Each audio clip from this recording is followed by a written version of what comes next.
The attack on the Boston Marathon was an attack on the freedoms America has fought so hard to earn for her citizens.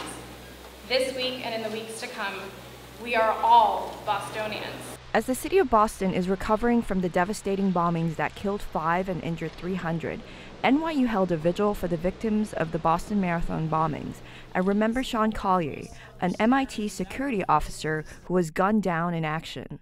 As you remember him and you remember his resolve, as you remember him and you remember his strength, his integrity, and everything that he represents, don't let his sacrifice be in vain because you did not appreciate someone when you had the opportunity to do so. Jessica Casmer-Jacobs is an undergraduate and Bostonian who called for the memorial. Like many other students, she remembers the exact moment when she heard news of the bombing. I was in a class and all of a sudden my cell phone erupted with texts and calls and emails.